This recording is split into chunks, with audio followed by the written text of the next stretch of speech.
Assalamualaikum warahmatullahi wabarakatuh. Alhamdulillahirabbil alamin.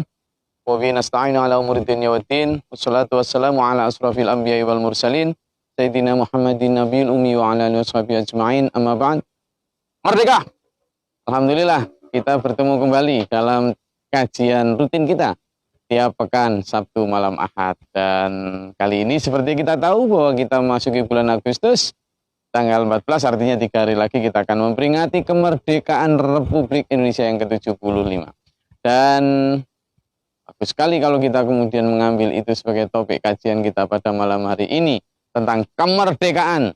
Meskipun nanti mungkin akan kita bahas secara lebih luas tentang kemerdekaan fisik, kemerdekaan non-fisik, kemerdekaan jiwa kita, dan kemerdekaan dalam kesejatian merdeka. Kali ini saya ditemani oleh dulur-dulur saya, oleh jamaah SMA. Di sini ada Gus B yang pekan lalu sudah pernah ikut, lalu ada Bang Nur. Gimana Bang Nur? Baik, alhamdulillah. Ya. Merdeka? Merdeka. Kemudian ada Gus Faid juga. Ini anak-anak muda dan juga pemuda yang menjelang tua. Jelas kita malam ini insya Allah sampai 30 menit ke depan. Nanti tolong diingatkan saya karena saya nggak bawa timer. Insya Allah 30 menit ke depan kita akan bicara tentang kemerdekaan. Sebelum nanti mungkin sudah menyiapkan beberapa hal yang mengganjal yang perlu tidak diganjal lagi. Sehingga pada malam hari ini, bismillahirrahmanirrahim, kita akan bahas tentang kemerdekaan. Saya kalau bicara kemerdekaan itu gini, jadi ada satu fragmen yang sangat menarik terutama. Kemerdekaan itu panjang ya, karena perjuangan rakyat Indonesia dalam merebut kemerdekaan itu panjang sekali.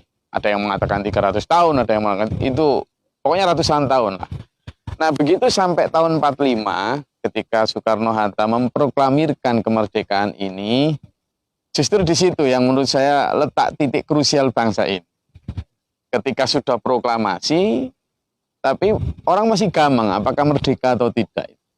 Nah, di fragmen antara tahun 45 sampai tahun 49 atau sampai tahun 50 inilah kita berada dalam satu masa transisi.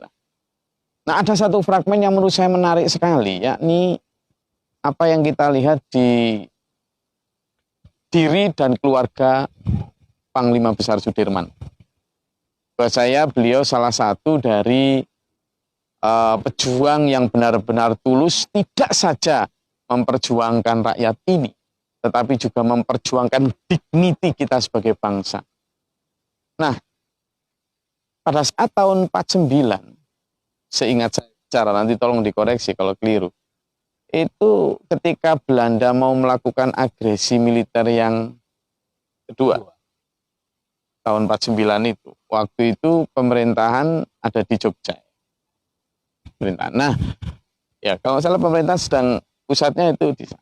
Nah, ketika Belanda melakukan agresi kedua, Panglima Besar Sudirman yang merupakan pendiri TNI itu memutuskan untuk kemudian, oke, kalau mereka melakukan itu, kita gerilya.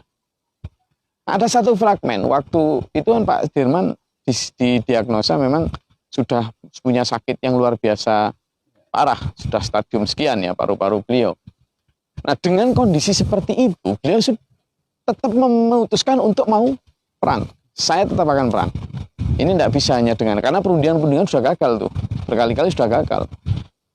Maka beliau memutuskan sebagai jiwa prajurit hati Sabta Marga, beliau tetap akan terjun. Waktu itu ketika mau berangkat bergeliat ke hutan, ada satu dialog yang menurut saya luar biasa menyentuh ya. Sudirman mengatakan, Pak, Bapak kan sakit. Apa tidak bisa dilakukan dengan diplomasi saja? Atau kalaupun berjuang Bapak bisa mengomando dari rumah, toh Bapak adalah pimpinan. Tapi apa kata Pak Dirman? Wahai pemirsa semua, ini yang nanti juga jadikan ini. Yang sakit adalah Sudirmannya. Yang Panglima Besar TNI atau Panglima Besar Angkatan Perang Republik Indonesia tidak boleh sakit. Dan komandan harus berada di tengah anak buahnya. Bumi pertiwi memanggil. Loh, dengan begitu kita lihat pada saat bicara seperti itu, kemudian Budirman dengan sangat legowo lalu kemudian, baiklah Pak, aku hanya bisa menitipkan doa. Lalu beliau lepas tuh, ada kalung yang menggantung di ini, satu-satunya hartanya diserahkan kepada Pak Dirman untuk dijadikan modal perjuangan. Singkat cerita, fragmen ini menjadi begitu membekas buat kita bahwa kemerdekaan itu butuh orang-orang yang memang memiliki ketulusan tinggi, dan tidak hanya itu, butuh orang-orang yang benar-benar merdeka. Pak Dirman sebelum mencoba untuk memerdekakan secara fisik bangsa ini dari penjajahan Belanda, beliau sendiri sudah merdeka tuh. Merdeka dari sisi keungkungan itu tadi. Yang fisiknya boleh terbelenggu oleh sakit, tapi Pak Dirman sendiri merdeka untuk memutuskan saya akan berada di tengah-tengah anak buah saya. Nah, kemerdekaan ini yang mungkin perlu jadi modal kita untuk benar-benar merdeka dalam arti sesungguhnya. Nah, mari kita bahas. Sekarang sampean boleh mendebat, boleh apa, tapi memaknai kemerdekaan di tengah kibaran sang merah putih ini, malam ini di atas Gedung Ruhullah kita akan mencoba bedah. Oke, Pak Nur, kira-kira apa yang perlu kita lebih kritisi atau lebih kita iris dengan pisau analisis yang lebih tajam? Hari ini kita melihat begitu adanya perpecahan di bangsa ini. Itu bagaimana Gus sendiri melihat apa yang terjadi hari ini? Perpecahan sudah begitu masif ya.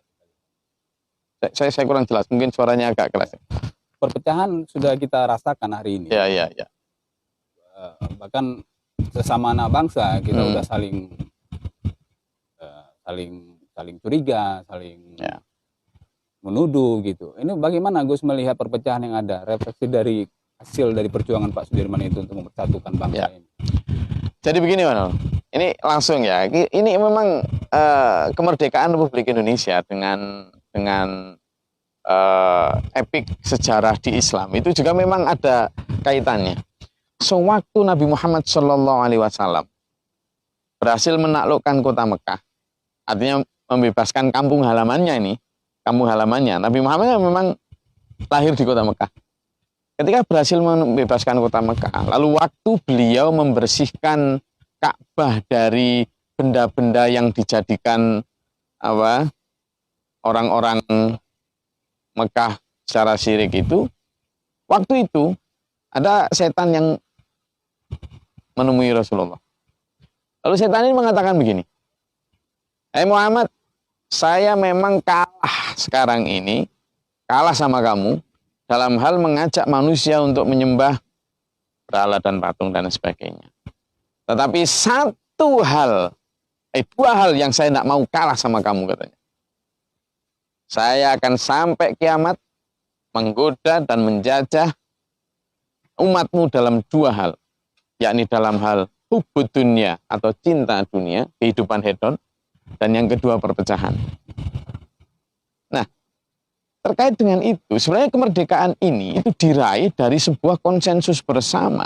Ingat, kenapa kita 300 tahun itu berhasil dijajah? Bukan karena nggak ada yang berjuang ya, tapi karena berjuang masing-masing.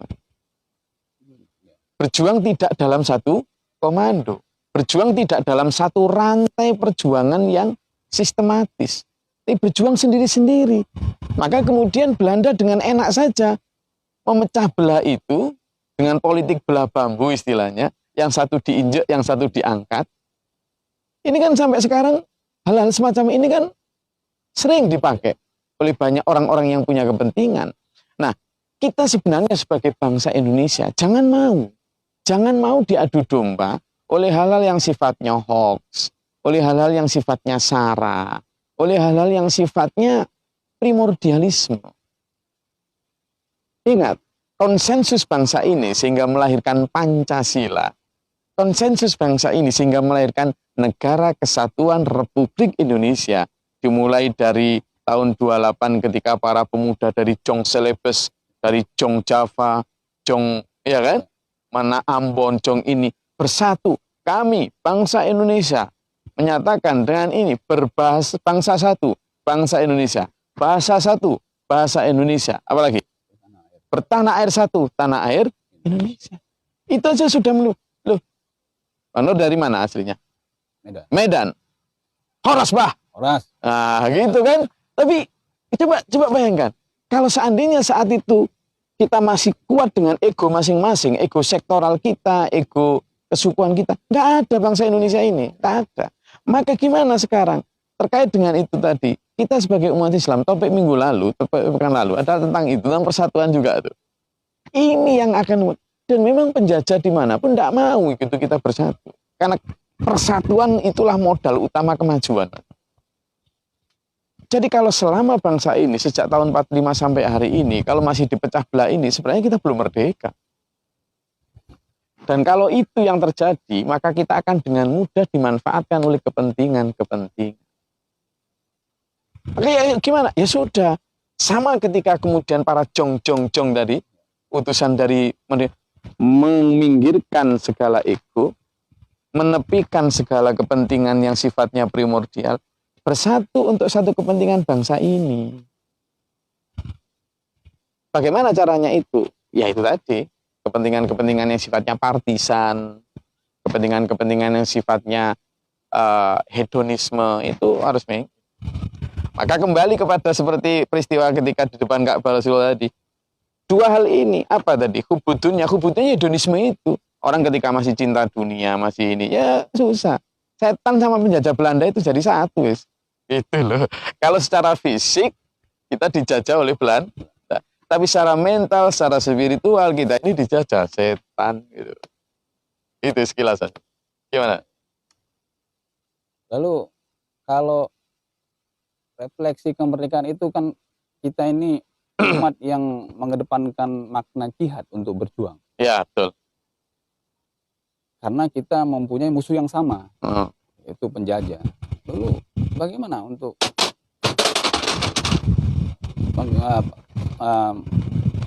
memahami makna jihad itu dalam konteks pembangunan sekarang ini? Kalau kita bicara jihad ini kan sebenarnya makna gramatikalnya, makna secara bahasa adalah melakukan sesuatu dengan sungguh-sungguh. Itu makna jihad. Makna jihad adalah melakukan sesuatu dengan sungguh-sungguh, dengan fokus untuk meraih satu tujuan, satu cita-cita. Itu makna jihad. Artinya sesungguhnya kita bisa memaknai jihad. Di masa lalu, jihad dengan bambu runcing. Di masa lalu, jihad mungkin juga dengan panah, dengan tombak, dengan tembak, dengan bom, dengan meriam. Karena memang yang dilawan adalah Belanda yang melakukan pemaksaan itu.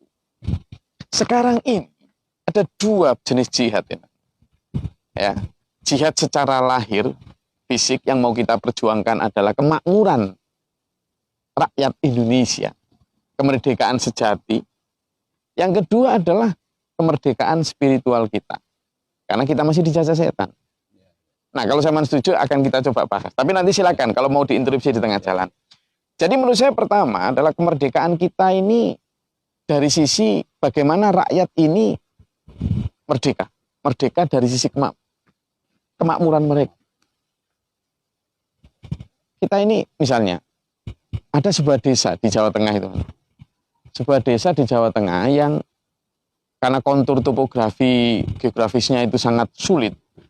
Sehingga jangan bicara sinyal lah, jangan bicara wifi, lupakan itu. Sinyal aja kalau mau nelpon, karena memang di sana itu tempatnya itu hutan jati gitu.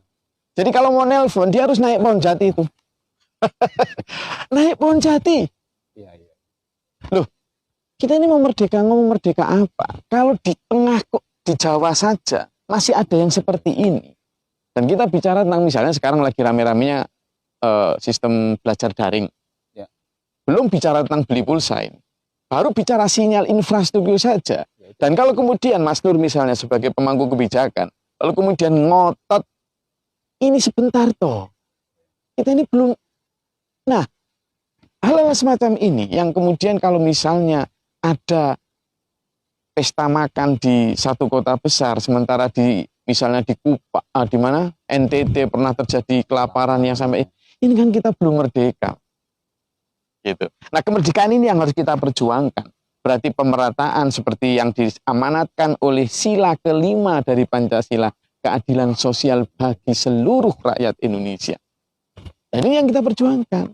Itu jihadnya ke sana. Maka harusnya para pemangku kebijakan, para akademisi, para pengusaha, ya toh, para agamawan bahkan sekalipun, ceramah-ceramahnya ini harusnya mengarah kepada bagaimana mengkampanyekan, mendorong manusia untuk ayolah sekarang ini jangan ada oligarki, jangan ada monopoli, jangan ada nepotisme, jangan ada itu. Dan ini tidak hanya kepada 1-2 orang, enggak, tapi semua lapisan ini harus. Jadi kemerdekaan yang benar-benar sejati itu hanya bisa diraih seperti yang dicontohkan Panglima Sudirman tadi. Semua mau meminggirkan ego, mau berkorban. Sudirman telah memberi tunjuk itu ke kita. Ini Pak, kalung saya. Kemerdekaan itu dimulai dari kalungnya Pak Dirman, gitu istilahnya gitu. Nah, kalau kita sekarang misalnya, saya yang kaya makin kaya, yang miskin makin miskin. Iya, iya. Masih ingat ya? Nyanyiannya siapa itu? Bang Haji Roma ya? Kayak gitu. Dan itu dinyanyikan tahun 80-an. Ya. Tidak hanya sekarang. Jadi kalau kita mau bicara, oh ini pemerintah, ya sejak dulu memang begitu gitu. Yang kaya makin kaya. Nah ini berarti belum merdeka. Karena cita-cita rakyat Indonesia seperti dalam batang tubuh undang-undang negara Indonesia maupun pemerintah itu. Jadi kalau kita belum merdeka. Nah yang kedua, dari sisi kemerdekaan spiritual, Bang Nur dan semuanya, kita ini masih dijajah setan. Islam masih dijajah setan. Perpecahan itu bentuk bahwa kita masih dijajah setan. Kalau kita masih kemudian mengagungkan ras kita, mengagungkan suku kita, mengagungkan kelompok kita, kamu sesat, kamu ini, kita masih dijajah setan. Berarti ikrar dan pledge-nya setan di depan Ka'bah waktu itu sampai ini terbukti. Maka harusnya kibar merah putih ini kita pakai momentum untuk memerdekakan diri dari belenggu setan. Setan di mana? Loh, kita ini umat Islam itu mempercayai bahwa satu-satunya musuh kita adalah setan. Dan setan itu ada di hati kita masing-masing. Kalau dulu Belanda menjajah kita dengan bercokol di Batavia sebagai pusat pemerintahan, maka sekarang ini setan bercokol di hati manusia. Ngajak dendam, ngajak iri, ngajak dengki, ngajak hasut. Contoh paling kecil. Rajin tajud nggak ini? Jangan hanya depan kamera ngomong ini. Oke, sekarang gini ya, ketika kita tajud, apalagi pada saat angin yang seperti ini, seperti ini. Lo kita berasa tajud, kata Nabi dalam hadis itu, orang yang tidur tanpa berdoa itu, atau tidur itu sebenarnya ada 3 belenggu atau 4 belenggu, rantai yang merantai manusia. Kalau dia bangun lalu menyebut nama Tuhan Allah, astagfirullahaladzim, alhamdulillah, atau subhanallah, atau apa, maka satu rantai lepas, lepas. Kalau tapi masih ada 3 belenggu lagi nih. Tapi kalau kemudian dia lanjutkan dengan wudhu, maka 2 belenggu yang lepas. Tapi begitu selesai wudhu, apa setan mau? Enggak. Enak, nyaman habis wudhu itu. Lalu kemudian tidur lagi. Maka belenggu ini balik lagi gitu loh. Sama, belenggu ini lepas. Belenggu ketiga kalau lanjutkan dengan misalnya kemudian berniat sholat, maka belenggu kedua, ketiga, keempat lepas semua. Nah kita ini sebenarnya begitu. Dan yang perlu diingat, agresi Belanda tahun 49, itu kan setelah kemerdekaan RI. Dia balik, berarti penjajah itu tidak mau diusir itu. Dan sampai sekarang apakah penjajah? Ya, could be, bisa jadi. Artinya apa? Mungkin penjajah dalam bentuk lain. Ya, penjajahan budaya, penjajahan pola pikir, atau malah melalui dengan kebijakan-kebijakan yang mereka paksakan dari luar kepada kita. Nah, hal-hal semacam ini kan harus disadari oleh bangsa ini. Nah, kita juga begitu, ingin mengusir penjajah setan dari hati kita ini. Setan nggak tinggal diam, nggak mau, nggak mau. Orang ya misalnya, Saman, lepas dari penjajahan sifat kikir. Oh, mau berderma, berarti kan lepas nih dari penjajahan sifat kikir nih. Tetapi setan apakah diam? Enggak. diajak. Wah, ini berarti dermawan. Loh, kan dijajah sifat ria. Kita sudah pinter nih loh. Terlepas dari kemalasan sholat. Kan salah satu nama setan kan kaslan. Kaslan itu artinya malas. Kita diajak malas sholat. Begitu kita lepas, enggak, saya rajin sholat. Akhirnya rajin tuh sholat 5 waktu. Tapi setan apa tinggal diam? Enggak mau, balik dia. Perjalanan ke masjid itu loh. Alim bener saya. Dijajah sifat ria. Itu.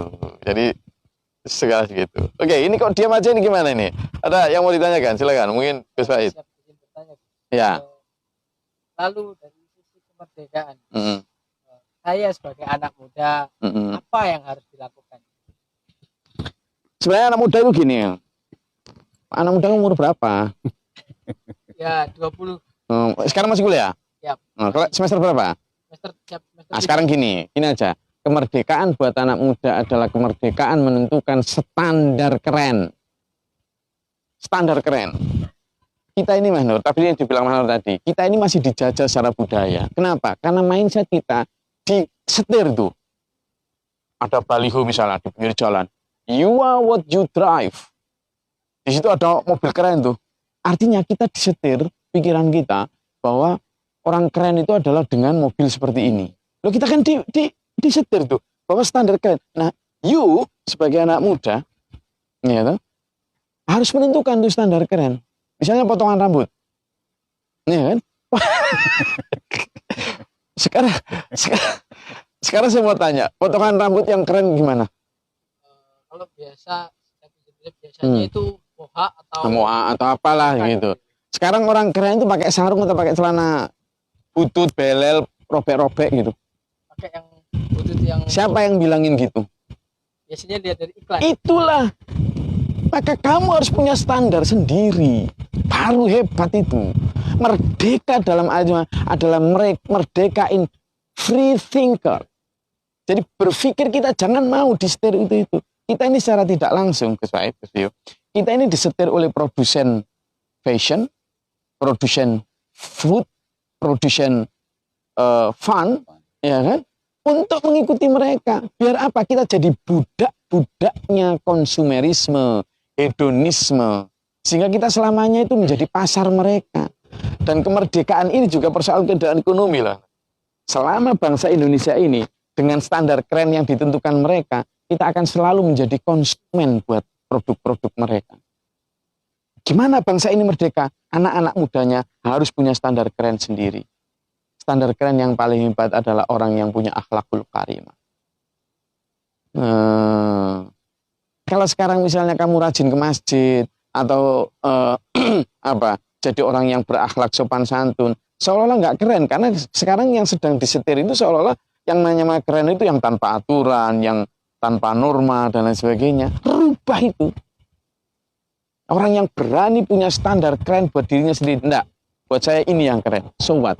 Nah, gitu loh. Nah, itu merdeka buat saya. Jadi jadilah trendsetter, bukan trend follower. Apa? Trendsetter, pencipta tren, bukan trend follower, pengikut tren. Nah, itu baru merdeka. Do you agree with that? So what? Apa pertanyaan buat kamu? Kok diam aja kamu? Jadi gini Gus, bicara soal standar keren ya. Nah, saya melihat dari anak-anak remaja sekarang ini susah menentukan standar keren sendiri karena anak-anak muda ini sekarang mempunyai prinsip bahwasanya saya harus menyesuaikan lingkungan saya. Karena apa? Dikira nanti kalau kita tidak mengikuti atau menyesuaikan lingkungan yang ada, dikira kita ini nggak mau bergabung dengan yang lain. Jadi seakan-akan notabene itu sombong. Bagaimana mengantisipasi? Sebelum saya jawab, ini seragam apa ini? Ini kita nih relawan gue. Relawan apa? Yang keras suaranya nih, saya biar malam ini anginnya keras. Saya kesana di starter, kita itu relawan yang terjun di daerah-daerah bencana yang kita sudah lakukan di beberapa tempat. Ya kita menolong.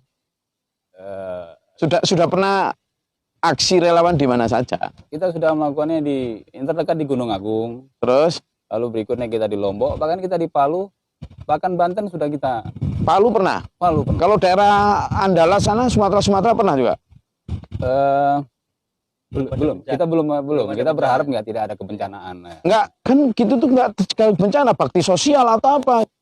Oh iya dalam bakti sosial namanya ya bakti sosial kita sudah melakukannya di Kemana? 3 lokasi di Sumatera Selatan, Oku Selatan, itu di Wih, sampai lupa. Batam. Ekspedisi Itu gitu sampai lupa itu berarti saking banyaknya. Oke. Jadi ini Santana. Iya. Apa ini Santana? Santri tangga besar. Lalu pilih itu apa itu pilih? Pilih ini apa namanya lingkungan hidup. Oh, ini merah putih memang harus ya. Ya. Merah putih. Oke. Saya jawab. Nah, ini ada kaitannya. Jadi ada kaitannya. Kalau pertanyaannya tadi, sekarang seolah-olah kita kemudian nggak berbau dan sebagainya. Ketika anak-anak muda seperti sampean ini lalu memilih untuk menjadi relawan, lalu memilih untuk terjun ke daerah-daerah bencana, yang tadi mungkin di daerah kayak pulau-pulau terpencil yang di Sumatera meskipun nggak bencana, ini kan pilihan anti mainstream itu. Ini kan pilihan yang merdeka.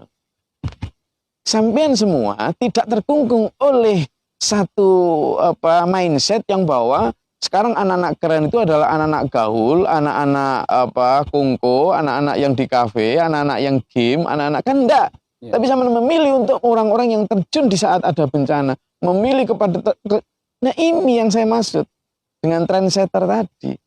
Orang-orang yang benar-benar memang untuk memperjuangkan posisi kita yang ad vocum di sisi Allah, itu harus benar-benar seperti Pak Dirman tadi itu loh. Berani anti mainstream. Lawang sebenarnya kalau Pak Dirman mau berada di rumah aja kan yang enak tuh. Tapi malah memilih ke hutan gitu. Seragam ini menjadi wakil bahwa sama ini harusnya sudah berani untuk merdeka dari sisi pemikiran. Jadi jangan takut.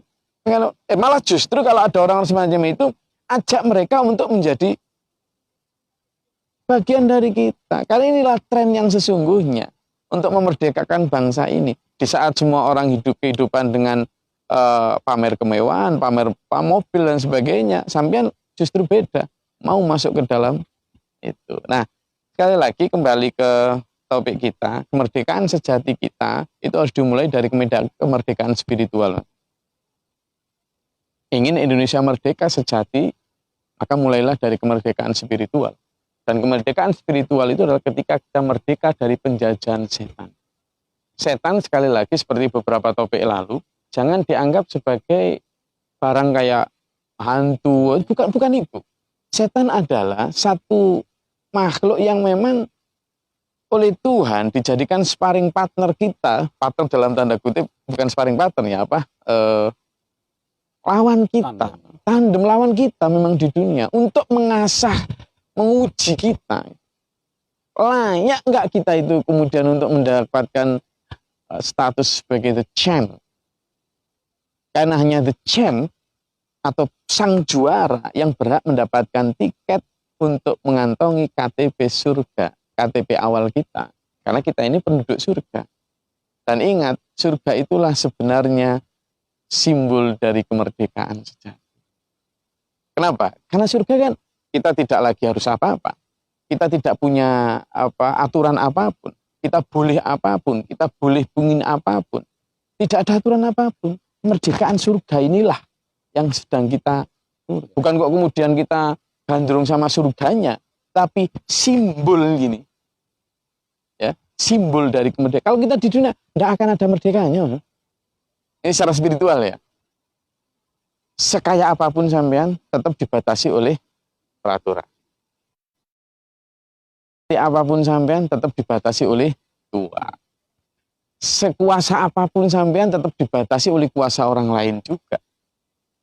Kita tetap nggak akan pernah merdeka. Kita nggak akan pernah benar-benar free. Nah, kalau kita kan benar-benar free. Kembali sekali lagi, kemerdekaan itu kalau kita sudah benar bisa melepaskan diri dari gunggungan setan ini, melepaskan diri dari belenggu-belenggu hedonisme, belenggu-belenggu kebendaan, kita benar-benar hidup hanya untuk mencari mardhatillah. Oke, sebagai closing, ada mungkin 1-2 hal yang perlu dikritisi lagi.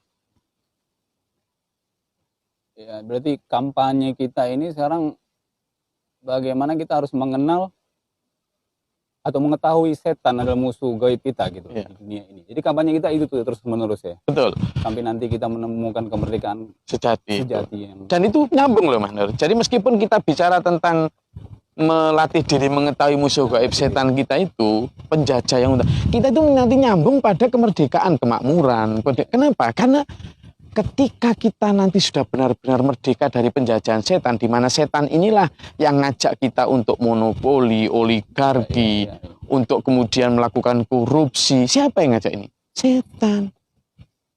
Dan kalau selama yang namanya bahaya laten korupsi ini masih ada di negeri ini, kita tidak akan pernah merdeka. Kenapa? Korupsilah yang membuka peluang pintu-pintu new imperialisme masuk ke Indonesia. Ketika korupsi benar-benar masih merajalela, maka orang-orang yang punya kepentingan dari luar akan dengan mudah menyogok tuh. Akan dengan mudah. Nah, kalau bangsa ini masih suka harta benda seperti janjinya setan depan Ka'bah tadi, Iya, iya. kita nggak akan pernah merdeka. Meskipun proklamasi mungkin akan diulang-ulang setiap 1 tahun. Jadi kalau mau bangsa ini, Indonesia ini merdeka, merdekakan dulu dari penjajahan setan. Bebaskan dirimu dari penjajahan hubud dunia tadi. Bebaskan dirimu dari penjajahan perpecahan tadi. Satukan kita sebagai entity, the nation of Indonesia. Atau malah sebagai satu entity yang lebih besar, human being. Oh, ya, ya. Kalau kita bicara human being, itu rahmatan lil alamin. Dari Sabang sampai Merauke, dari Papua sampai Aceh, kita adalah satu bangsa. Kalau sudah itu, kepentingannya kan seperti kepentingan Pak Dirman tadi. Setan tidak punya tempat. Tak akan ada orang korupsi. Meskipun itu bahasa utopia, ya kan? Iya. Bahasa di ideal. Tapi kita harus menuju ke sana, itu loh. Bang, hilangkan. Cinta dunia ini hilangkan. Mulai dari tingkat pejabat sampai rakyat. Hilangkan dulu cinta dunia. Jangan berjuang, jangan mengabdi karena harta. Tapi mengabdilah ini untuk rakyat semesta ini. Yang kedua, hilangkan segala macam saya lebih hebat, saya ini. Hilangkan dulu. Kita bersatu bahwa kita bangsa Indonesia, kita rakyat Indonesia, kita bangsa manusia yang satu ini. Insya Allah dengan begitu nanti kita bisa mengalahkan setan yang ada di hati kita. Saya rasa itu hikmah kemerdekaan kita pada malam hari ini. Dan tentu saja masih banyak sebenarnya hal-hal yang bisa kita bahas. Tetapi insya Allah kita akan bahas di lain kesempatan. Sekali lagi, sekali merdeka, tetap merdeka. Merdeka. Mudah-mudahan kita benar-benar bisa merdeka dari belenggu setan yang menjajah kita di hati kita untuk juga mencapai kemerdekaan di dunia. Negeri ini menjadi baldatun thayyibatun wa rabbun ghafur, dan di akhirat kita mencapai simbol kemerdekaan sejati yang ketika kita hidup yang tanpa halangan apapun, yakni hidup dalam jannatun na'im. Mudah-mudahan bermanfaat.